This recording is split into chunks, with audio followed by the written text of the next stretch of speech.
Bismillahirrahmanirrahim. Assalamualaikum warahmatullahi wabarakatuh. Alhamdulillah, Alhamdulillah, Alhamdulillahirabbil alamin. Wassalatu wassalamu ala ashafi anbiya wa mursal wala alihi wa sahbihi ajmain. Amma ba'd. Pertama-tama kami ucapkan banyak terima kasih kepada semua yang selalu setia mendengarkan kami. Syukur kita panjatkan kepada Allah Subhanahu wa taala yang mana kita masih diberikan kekuatan, kesehatan, limpahan rahmat, umur panjang sehingga kita masih bisa mendengarkan hal-hal dalam kebaikan.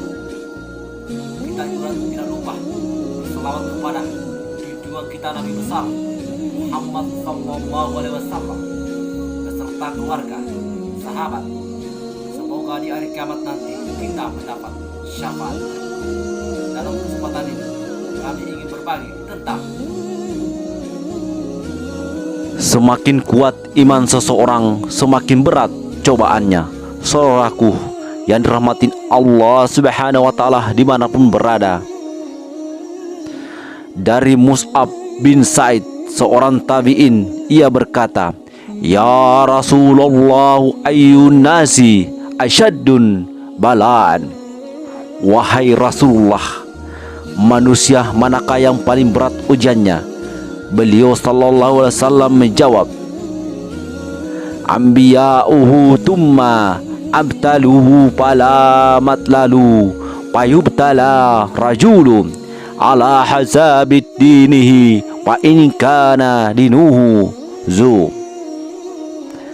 fastada bala'uhu wa in kana fi dinihi rikatuhu ibtului ala hasabihin dinihi pama yabrahu bala'uhu bikaibihi hatta yanruku yamsihi ala ardihi ma alaihim khadinatu."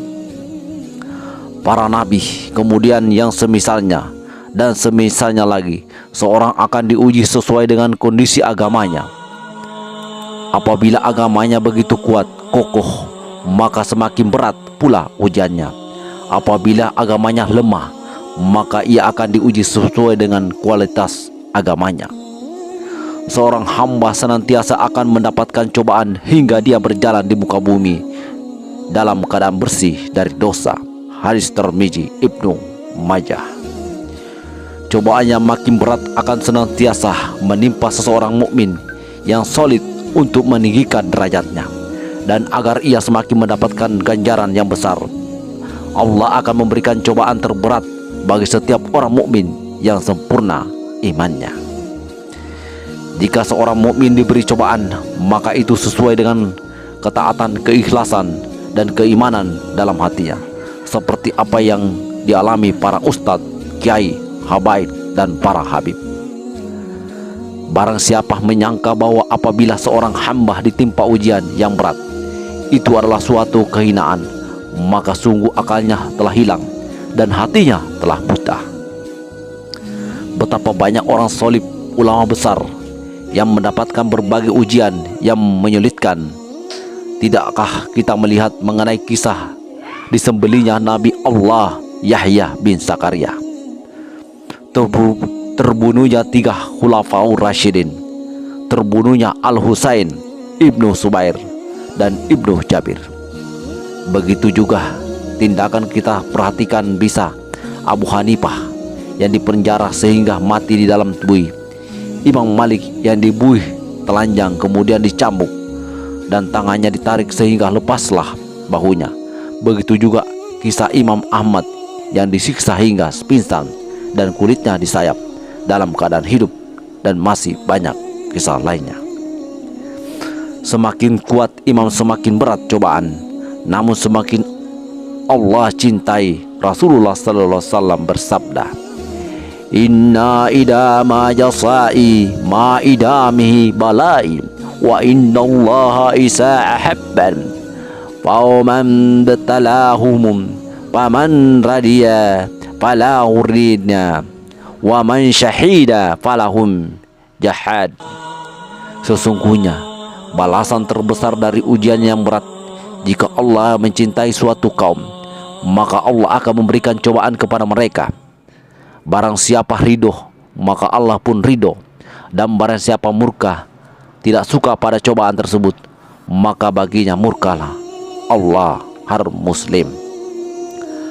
Kewajiban kita adalah bersabar dan bersabar. Ganjaran besar sangat luar biasa. Ingatlah janji Allah, innama yuwaffa sabiru ajrahum bighairin hisab. Sesungguhnya orang-orang yang bersabar, ganjaran bagi mereka adalah tanpa hisab, tak terhingga. Quran Az-Zumar. Ganjaran tidak bisa ditakar dan ditimbang. Balasan bagi orang yang bersabar, pahala bagi mereka tidak bisa dihitung sama sekali. Akan tetapi akan diberi tambahan dari itu. Maksudnya pahala mereka tak terhingga, dan bagi orang yang bersabar adalah surga. Semoga Allah Subhanahu wa taala memberi kita taufik hidayahnya dan kekuatan kepada kita dalam menghadapi setiap ujian, cobaan. Amin amin ya rabbal alamin. Cukup sekian, kurang dan lebihnya mohon dimaafkan. Wabillahi taufiq wal hidayah. Wassalamualaikum warahmatullahi wabarakatuh.